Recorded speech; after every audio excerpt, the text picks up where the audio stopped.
भट्टी साहब, क्योंकि ये बड़ा सेंसिटिव टॉपिक है इसलिए मैं बहुत केयरफुली अल्फाज का चुनाव कर रही हूँ, लेकिन आप तो बड़े अरसे से ये बात बता रहे थे कि गलत फहमियाँ कराने वाले खान साहब के अपने इर्द गिर्द के लोग हैं। कुछ तासुर भी यही मिला खान साहब ने जो कहा एक इंटरव्यू में कि मुझे तो लोग ये बताते थे, मुझे तो फलाने ने ये बताया। या फिर दूसरी तरफ भी हम आप असद उमर साहब का बयान देख लें, गिरफ्तार होने से कुछ दिन पहले उन्होंने दिया, उन्होंने कहा कि कमरे में बैठ जाएं दोनों और अपने मामला ठीक कर लें। सो ये तो नजर आ रहा है कि गलत फहमियां भी हैं, कराने वाले भी हैं और खुद अपनी गलतियां भी हैं। सो क्या अब मशवरा क्या देंगे इस वक्त? देखिए, मेरा ख्याल है बिल्कुल क्लियर हो चुका है, गलती फहमियां पैदा हो चुकी है, लेकिन इसे ख़त्म करना चाहिए। मैंने कहा ना, ये फौज मेरी है, पाकिस्तान की है, ये कैसे हो सकता है कि जमात की हो। लेकिन गुजारिश ये है कि क्यों इस बात को इतना बढ़ाया चढ़ाया जा रहा है। आज पीएम को क्यों जरूरत थी? अगर वो उस वक्त सैयद आसम मनीर साहब डीजी आईएसआई तो उन्होंने ओथ लिया हुआ था कोई चीज लीक ना करने की। आज प्राइम मिनिस्टर को वो बात का देखे ना, इस बात को जितना पीटीआई वर्सेस अवाम या खुदा ना खासा एस्टेब्लिशमेंट होगी, बेनिफिशरी पीडीएम होगी, क्योंकि ये इलेक्शन में उनका मुकाबला नहीं कर सकते। 90 दिन के लिए निगरान हुकूमत आई है, वो 120 दिन हो गया जा नहीं रहे। अपने एक जाती मफाद के लिए पीडीएम के कुछ लोग इतनी बड़ी आग को पेट्रोल से बुझाने की कोशिश कर रहे हैं कि आपको अंदाजा नहीं कितना नुकसान होगा। लोग दीवाना वार अपनी फौज पे करते हैं। ये जो फासले खड़े कर रहे हैं, इन्हें खुदा माफी मांगनी चाहिए। खुद इन्होंने क्या नहीं कहा कमर बाजवा और फैज हमीद को, आज भी कहते हैं कोर्ट मार्शल कर। खुदा के लिए तुम इमरान खान को सियासी शिकस्त मैदान में दो, वोटों से दो, इलेक्शन कराओ। इलेक्शन से फरार के लिए निगरान हुकूमत 2 आई है। तमाम आईनी माहिरीन कह रहे थे 90 दिन में लाजम है। आइन की ये पीडीएम ये परवाह नहीं करते, सुप्रीम कोर्ट का हुक्म ये नहीं मानते, अदारों और लोवाम को लड़ाना ये चाहते हैं सिर्फ अपनी हुकूमत को तूल देने के लिए। इसमें मुल्क माशी तौर पर तबाह हो रहा होता रहे, इकॉनमी खत्म हो गई है, दहशतगर्दी फिर सर उठाने लगी है, हर तीसरे दिन हमारे अफसर जवान शहीद हो रहे हैं। खुदा का खौफ करो। 40 साल से गिद्धों की तरह चमड़े वो इस मुल्क के इक़्तिदार को। जाओ इलेक्शन में आराम से स्वाब, जिसने जो 9 मई को गलत किया उसको सजा होनी चाहिए। लेकिन इसका मुकाबला खुदा के लिए अवाम वर्सेस अदारों को ना बनाओ। ये मेरे मुल्क के लिए, आपके मुल्क के लिए, पाकिस्तान के लिए बेहतर नहीं है। माजी में जो इनके अल्फाज आते इससे बहुत जहरीले हैं, इससे इतने जहरीले हैं कि मेरा चैलेंज है कोई टीवी नहीं चला सकता। राइट। सो एक और मामला भी हुआ है कि हुकूमत ने ऑडियो लीक्स की तहकीकात के लिए जस्टिस काजी फायज ईसा की सरबराही में 3 रुकनी कमीशन तश्कील दे दिया है, लेकिन मसला यह है कि कमीशन तहकीकात मुकम्मल करने से कबल ही मुतनाज़ा होता दिखाई दे रहा है। तहरीक इंसाफ ने भी इस कमीशन को आज चैलेंज कर दिया। इसकी है मुतनाज़ा, वो मान ही नहीं सकती, वो मान ही नहीं सकता। मैं एक रीकैप करना चाहिए क्विकली भट्टी साहब। पाकिस्तान में सियासी वफादारियां तब्दील करना कोई नई बात नहीं है। सियासतदानों को बागी करार देना भी कोई नई बात नहीं। ऑडियो लीक्स एक काम ही चोरी से किया गया है। ऑडियो लीक एक जुर्म है। एक अगर मोटरसाइकिल जो चोरी करता है वो भी मुजरम है, जो चोरी की चीज खरीदता है वो तो उसमें कमीशन कैसे बन गया? पहले ये साबित करे कि किसी की प्राइवेट लाइफ में किसने रिकॉर्डिंग की। खुदा के लिए ये ब्लैकमेलिंग छोड़ दें, ऑडियो वीडियो के गंदे धंधे छोड़ दें, इस मुल्क की आवाम को फैसला करने दें, आइन और कानून की हुक्मरानी लाएं। ये मुल्क के लिए ये बेहतर है। सो जनरल साहब, हमने एक लिस्ट डाली जो मामलात हुए हैं। इमरान खान पर वज़ीराबाद में कातलाना हमला हुआ, लेकिन इसकी तहकीकात के लिए जुडिशल कमीशन की डिमांड थी, नहीं बन सका। मारूफ सहाफ़ी अरशद शरीफ का केनिया में कत्ल हुआ, उनकी फैमिली कह रही है, लेकिन जुडिशल कमीशन नहीं बन सका।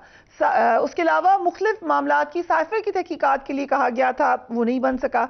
25 मई 2022 को लॉबिंग मार्च पर तशद्दुद के वाक़यात की तहकीक के लिए जुडिशल कमीशन तश्कील नहीं दिया गया। 9 मई के वाक़यात और हसास इमारतों पर हमले के पस से पर्दा हकाइक जानने के लिए भी जुडिशल कमीशन नहीं बन सका, लेकिन ऑडियो लीक्स पर बन गया है। सो हम इस पे शाबाश दें या इस पे क्वेश्चन उठाएं? देखिए, क्वेश्चन उठाने की जरूरत नहीं रही। जितने कमीशन को बनाने चाहिए थे नहीं बनाए इन्होंने, उसका मतलब क्या है? और ये कमीशन जिसके बगैर इनको पहले खुद जवाब देना पड़ेगा कि क्यों की गई ये लीक, किसने की।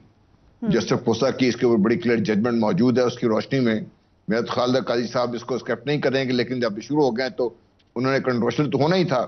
حکومت کا یہ اقدام جب ان سب جن کی طرف آپ نے اشارہ کیا جب دیکھتے ہیں تو کسی کے دل میں شک رہ جانا چاہیے نہیں ہے کہ حکومت کس طرف چل پڑی ہوئی ہے، اور حکومت اپنے آپ کو اس بند گلی میں لے گئی ہوئی ہے جہاں سے اس کا نکلنا ممکن نہیں ہے.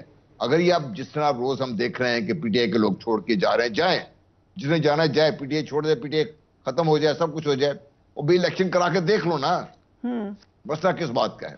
رائٹ. سو باقی کمیشن بنتے رہیں گے، بناتے رہیں آپ لوگ. رائٹ. ایک سٹیٹمنٹ آپ کو دکھانا چاہتی ہوں مریم اورنگزیب صاحبہ کا، ذرا وہ دیکھیے گا. بھٹی صاحب، یہ پی ٹی آئی کے زمانے میں ابصار عالم صاحب کو گولی لگی، متی اللہ جان کو اٹھا لیا گیا اور اس طرح کے معاملات تھے، تو اس وقت یہ پلی لینی تھی کہ یہ جرنلسٹ ہی نہیں ہے. یہ آپ کے کیا کامنٹس ہیں جو ابھی کہا ہے مریم صاحبہ نے؟ نہیں فریحہ، بڑی بدقسمتی ہے. میں نے کہا نا، جو 9 مئی کو صحافی گئے تھے ان 10 صحافیوں کے گھر میں ریٹ ہوا، ارشد شریف صحافی نہیں تھا، تو پھر انہیں شرم کر لینی چاہیے، سیاست چھوڑ دینی چاہیے.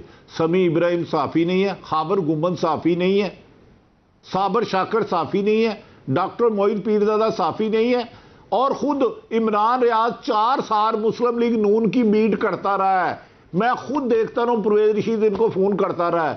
خدا کے واسطے تم قتل کرو کہ کرامت کرو.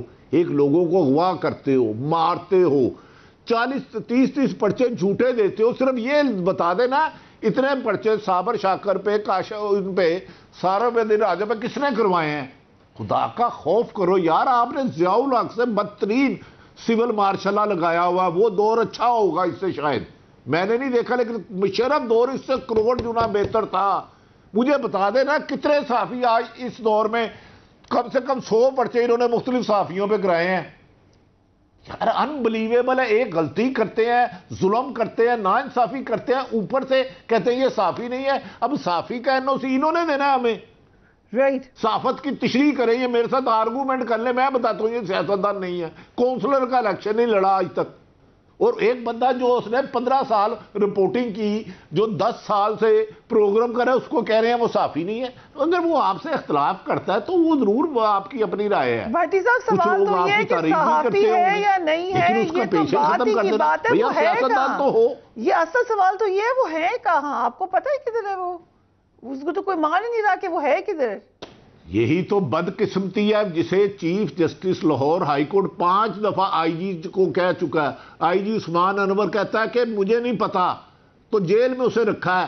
یہ سوال پوچھیں کہ جس ملک میں انسانی حقوق کی پامالی حکومت معمول بنا لے، کیا اس ملک میں آئین اور قانون رہے گا؟ کیا نارگی نہیں ہوگی تو اور کیا ہوگا؟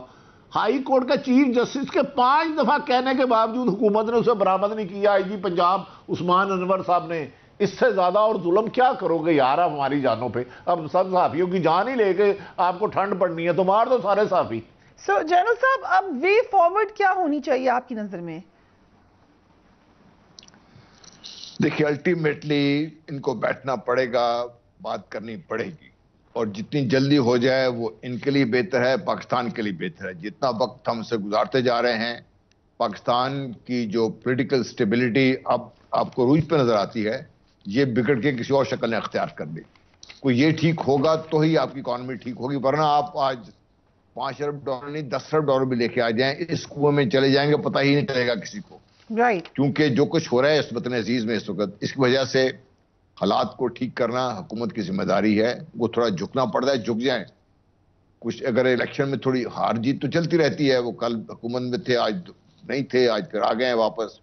لیکن جو آج وہ کاٹ رہے ہیں نا، بوم رینگ کرے، boomerang and boomerang in a verse form.